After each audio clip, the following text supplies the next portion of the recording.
What's up, guys? So I'm just gonna keep it pretty plain and simple.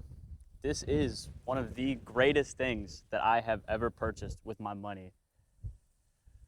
Right there. Let me go ahead and flip you guys around.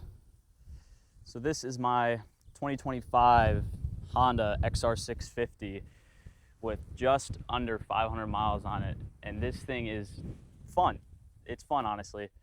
I can't complain, but the biggest thing for me is the type of riding that I honestly want to do. I think a lot of people can't ever come to terms with the fact that, you know, sport bikes might not be for them. And that's kind of the realization that I came to. So I purchased my Gsxr right at the beginning of 2025, and I had it for just about 7-8 months before I sold it. And I've always kind of had an interest in dirt bikes and sport bikes, but never owned a dirt bike because of kind of the lack of not knowing, you know? It's a little nerve-wracking to want to get into something that you've never done before, right? Sport bikes, in my opinion at least, seem easier to come to, easier to get used to, easier to learn, right? And that's kind of why I went with the Gsxr, right? Because I had a Duke, I had a street bike, and it was simple, but it wasn't necessarily what I was looking for. Because by the time I got the Gsxr, I bought it with the intent of, okay, I'm going to ride on the track, right? Didn't happen. Not once did I ever take it to the track. And granted, that was not the bike's fault, that was my fault, but that was my misunderstanding as an owner, thinking I want to get a sport bike to go do sport bike things and not do sport bike things, right? And the problem with that is there's only so much you can do on the street depending on how stupid you are. And that sounds, you know, kind of condescending to say, but it's true. You know, I'm only going to do so much on the street because I have a career to uphold. I have, you know, responsibilities. And there's things that I like to do with my time. And I'm not going to sit here and, you know, risk my life and my time doing something fucking stupid, you know? So that's where this comes in. It's been fun. It's been fun so far. As you can see, if I can get it to show, just rolled over 450 miles. And I think part of what makes this so great is simplicity of it, right? You guys come down here, you have 650cc single cylinder, carbureted, I mean, really, really simple bike. There's not a whole lot on here that can break, and I think that's what makes it so special, at least in my eyes.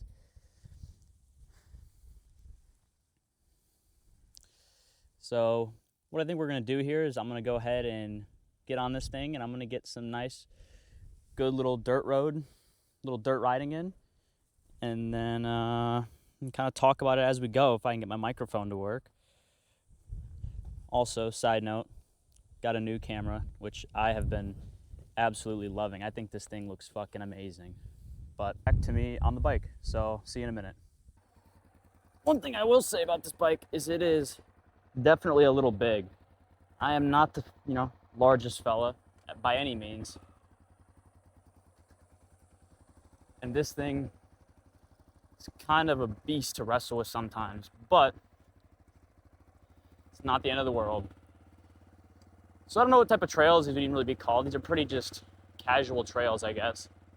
But we're out here down in central Texas, so it is a hot day. I will tell you what, it is pushing probably 105 degrees, at least on the feels like scale. So it is something out here.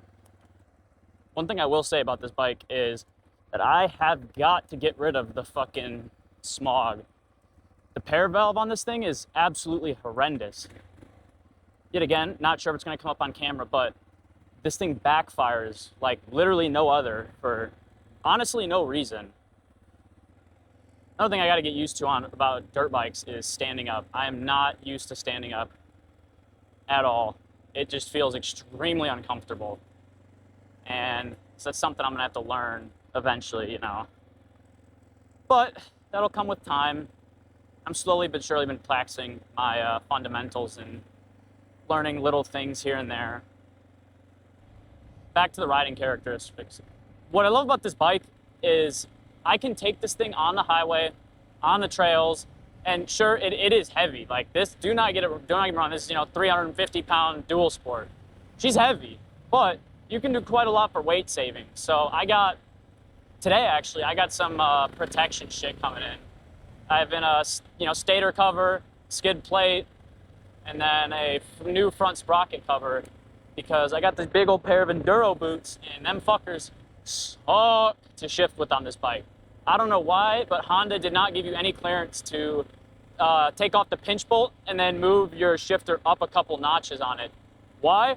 I don't know. They didn't, and it's kind of shitty, because you're stuck where now I have to really, really compensate to get these full-size 12-inch enduro boots underneath the shift lever, right? Yet again, probably should have known better. I didn't. This is all a new world for me. And so that's kind of what comes with this, it's learning as you go. So it's not really a big deal. It isn't. It's just more or less a nuisance.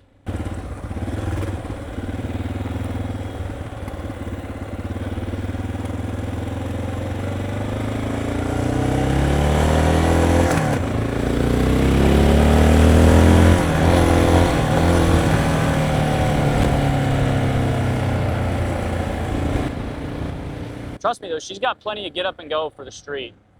Plenty. I've had this thing, rode it back from Dallas, did 250 miles, and a good chunk of that was on the freeway, And I'll tell you what, being on these fucking Dunlop D607s, they're 50-50 road, 50-50 road street. Sorry, street dirt. Good set of tires. They're kind of shit at both, you know what I mean? Because in my opinion, I want to go get 80-20 type tire, because most of the riding I plan on doing is kind of like this. And of course, there's time's gonna come where I'm gonna do some highway miles. That's fine. I'll just put something like this back on, like the D607s. Because at the end of the day, it's not a big deal. I'm just gonna have to put them back on. The price on this bike at $7,700, brand new, out the door. Not out the door, but $7,700 MSRP. That's with destination fee. Not bad. I picked this up for just about $8,500 after tax. Yet again, that's cheap. For a brand new bike that can be as capable as this is, that's hard to beat. That is very, very hard to beat in my opinion. Because, this thing is just gonna take whatever you throw at it, and it's just gonna keep going, which is nice.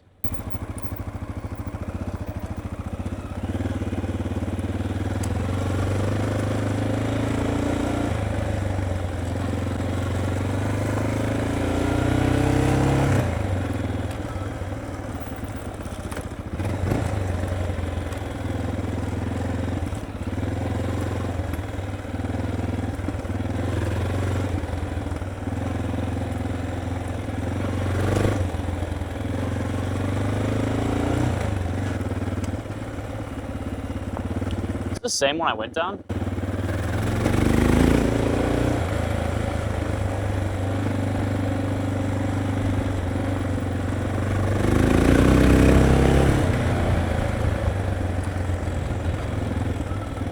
Honestly, not too sure.